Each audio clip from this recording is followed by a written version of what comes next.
Assalamualaikum warahmatullahi wabarakatuh. Kita akan belajar tentang hidup damai dalam kebersamaan pada mata pelajaran Pendidikan Agama Islam kelas 5 Sekolah Dasar. Tujuan pembelajaran kita yaitu memberikan contoh perilaku sehari-hari yang mencerminkan pemahaman pada ayat Al-Quran, yaitu surat Ali Imran ayat 64 dan Al-Baqarah ayat 256. Keragaman di Indonesia. Apakah kalian tahu bahwa di Indonesia ada beberapa keyakinan yang berbeda? Apakah kalian punya pengalaman berteman dengan teman yang berbeda? Coba ceritakan. Baik, ternyata Al-Quran memberikan penjelasan tentang perbedaan tersebut. Al-Quran juga menjelaskan tata cara bersikap terhadap teman yang berbeda keyakinan. Karena itulah, kalian harus mampu mempelajari Al-Quran dengan benar dan utuh supaya bisa bersikap di tengah-tengah banyak perbedaan. Tentu kalian berharap bangsa ini tetap bersama dalam keanekaragaman. Nah, bagaimana menurut kalian? Coba kalian perhatikan gambar tersebut tentang hidup rukun dalam keanekaragaman. Gambar pertama yaitu ada gambar apa? Betul sekali. Gambar pertama merupakan gambar anak-anak yang saling bekerja sama untuk membersihkan halaman, yang mana hal ini merupakan keindahan bahwasanya kalau kita hidup rukun. Kemudian gambar yang kedua, gambar apa? Betul sekali. Gambar 2 merupakan berbagai budaya yang ada di Indonesia, namun kita tetap bisa saling menghargai tanpa mengolok-olok atau memperselisihkan hal itu.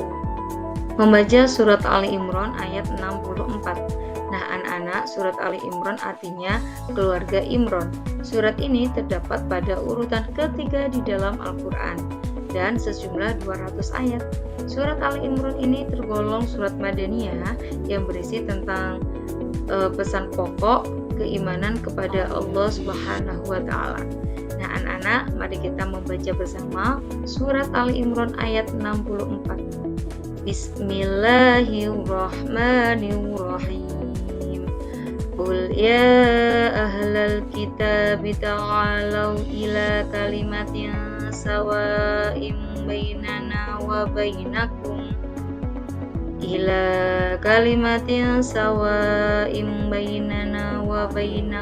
alla na'budu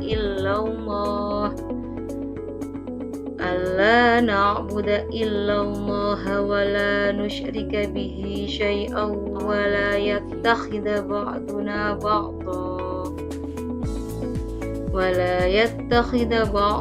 ba'dan arbaban min dunillah fa in tawallaw faqulu ashhadu bi anna muslimun.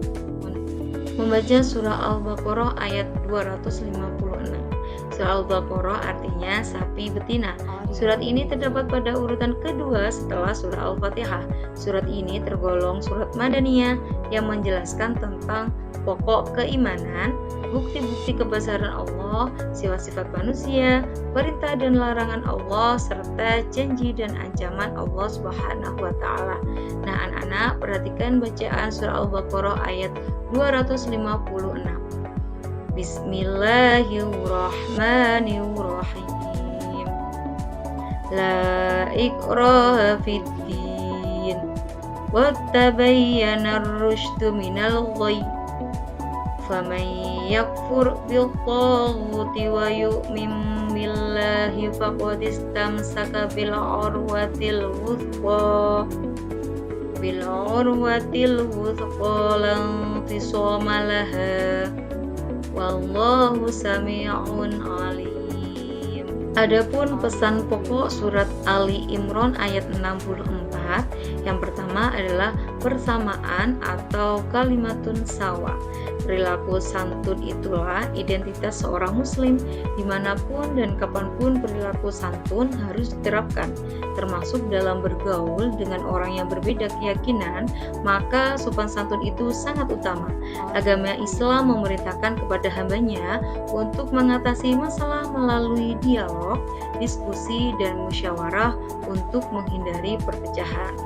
Mengapa kita perlu sering berdialog, diskusi, atau bermusyawarah? Karena ini perintah Allah agar senantiasa terjalin persaudaraan demi terwujudnya negara yang damai. Dialog, diskusi, maupun musyawarah merupakan cara menjalin komunikasi yang baik. Tujuannya adalah untuk menghormati pendapat satu sama lain agar terhindar dari perpecahan, sehingga tercipta situasi yang damai dan menyenangkan. Anak muslim dilarang mencari-cari kesalahan atau kelemahan orang lain. Anak muslim juga dilarang keras menghina keyakinan orang lain. Mengapa?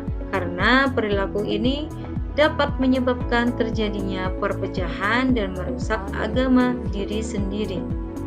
Kemudian yang kedua, tidak menyekutukan Allah Subhanahu wa taala. Menyekutukan Allah adalah dosa besar. Menyekutukan Allah artinya menjadikan makhluk Allah sebagai sesembahan atau Tuhan.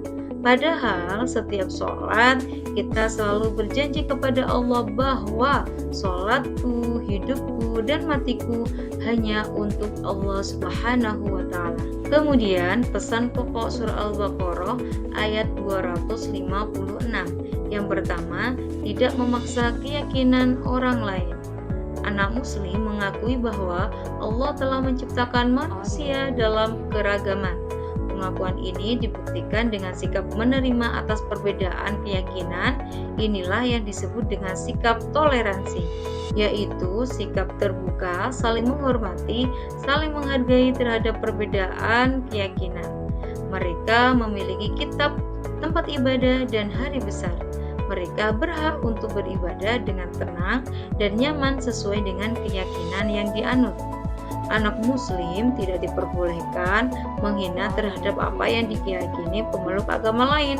Agama Islam adalah agama yang ramah, bukan yang marah-marah. Kalian tidak diperkenankan memaksa mereka untuk mengikuti agama kalian. Allah memberikan pesan agar tidak saling mengganggu dalam beribadah. Kemudian yang kedua adalah berpegang teguh pada agama Allah. Sebagai anak muslim harus yakin terhadap ajaran Allah, tidak ada keraguan dalam Al-Quran. Kalian harus sungguh-sungguh meyakini kebenaran agama Islam, namun harus menerima terhadap keyakinan orang lain. Allah telah membedakan dengan jelas antara jalan yang benar dan yang salah. Dalam menjalani keimanan kepada Allah tentu banyak godaan, mungkin harta atau jabatan.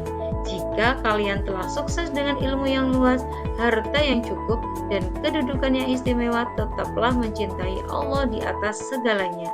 Tetaplah berpegang teguh kepada agama Allah, pastilah kalian akan selamat.